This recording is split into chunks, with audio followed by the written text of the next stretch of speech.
Tani imagjinoni ju një kriminal kundër një profesori, se si tash sa profesor ndoshta dhe fitojnë, por shumica dorëbuzave fitojnë kriminal. Jemi të qartë se fenomeni Saramile e pam neve. Një askush që mori më shumë vota se sa çmori Edi Rama. Se çmori Taulant Balla në të njëjtin një fushat aktive zonjës Mile. Dakor, një njeri anonim. Dakor. E njëjta gjë me zotin Balla në Arkend Balla, mos gaboj, në Durrës. Dakor. Me rezultate mbreslënse, pa ju ditur as emri as mbiemri, pa i njoftur njerëzit në rrugë. Do thotë, po punojnë grupet kriminale dhe për këtë janë raporte ndërkombëtare, nuk do të hyj.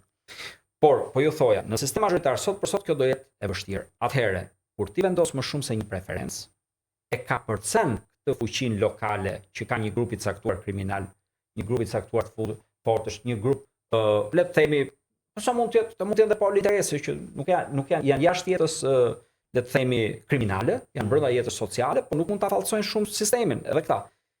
Po mund të kenë një pol lokal, nuk mund të kenë dot ndikim në të gjithë Shqipërinë. Dhe kjo është e vërteta, po të jetë më shumë se 20, pra 3 mund të jetë, ose 5, Kosova ka provu dhe me 5, jo 10.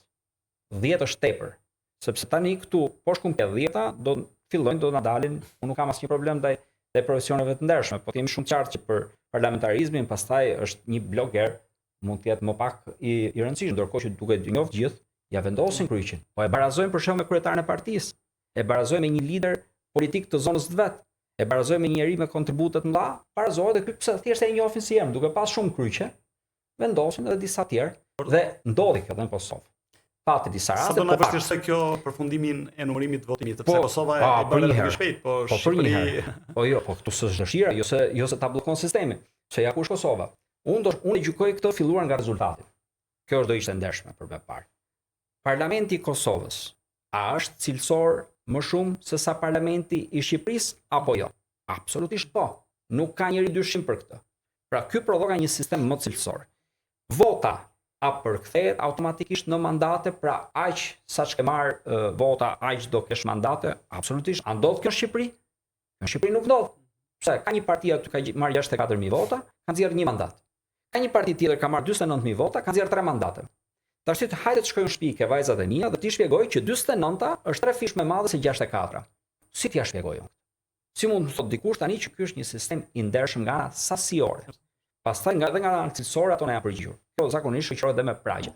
Pra pragje minimale që duhet kalojë një parti të caktuar për të futur deputetët e vet. Partia Socialiste nga 73 vota që do kishte marrë, ka marrë 80. Ka marrë 83, sepse ka marrë gjithë këto që nuk morën dot tjerë, pra kjo parti 64 do i takoni 6-7 deputet me logjik.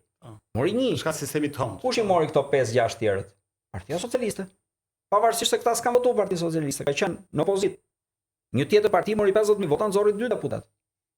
Po ti them edhe me emra, Partia Shqipëria bëhet e para, Partia Mundësia e dyta. Nxorri 2 deputet, i takojshin 5. Kush i mori të tjerët? Por pikërisht të qëndrojmë pak këtu zoti Ali Mehmet, partitë që ju sapo përmendët, që janë dhe parti parlamentare, pra i referojmë Shqipëria bëhet e Partisë Mundësia, ato kanë propozuar si parakusht, një nga parakushtet që ato kanë për të bashkëpunuar me Partinë Demokratike, pikërisht për fshirjen e shqetësimeve të tyre elektorale te sistemi i ri zgjedhor që po negociohet mes Partisë Demokratike dhe Partisë Socialiste që të mos përsëritet e njëjta situatë për të disa të herë. Po.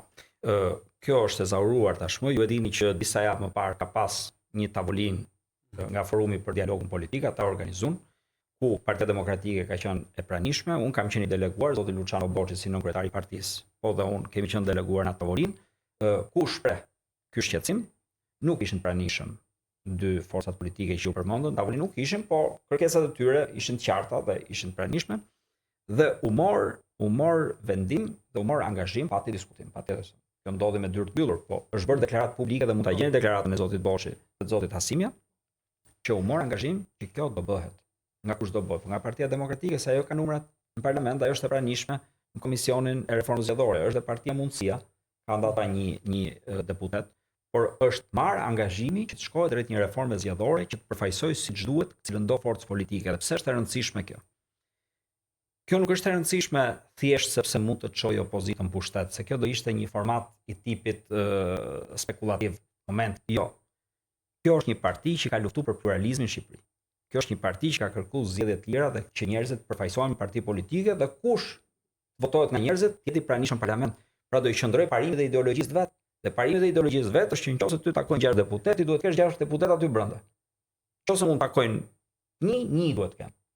Nuk ka arsye që neve me këto manovrat, me këto lëvizjet, ti heqim dikujt 5 deputet, 6 deputet, ti heqim dikujt 3 deputet dhe japim 10 Parti Socialiste. Ky është realiteti, kjo ndodhi. Kjo ndodhi në realitetin tonë. Mos gabojmë dhe 2 janë hequr PSD-s, se 10 i ka ja ku del. Diferenca 5-3-2 që është ajo 10 që e Parti Socialiste ekstra. Tashti, për këtë shmangazhim zyrtar dhe do ndjekur kjo në dinamik. Por duhet kuptojmë dhe një diçka të rëndësishme, ne nuk mund të shkojmë dot patjetër çdo parti politike do mendoj për interesin e vet. Diskutohet se për këtë është ngar.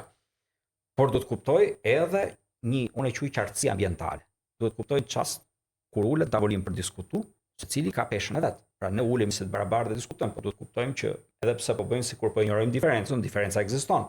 Nga njëri ka dhe dyta për qartësitë tyre duhet kuptojnë ku qëndrojnë ata përballë Tiranës. Janë përballë, janë krah, janë poshtë, janë lart, janë anash, nuk e shohim fare, duhet jenë të sigurt. Pra neve në tavolinë ulemi me të gjitha forcat që konsiderojnë veten dhe që kanë një bosh ideologjik ngjashëm me tonë.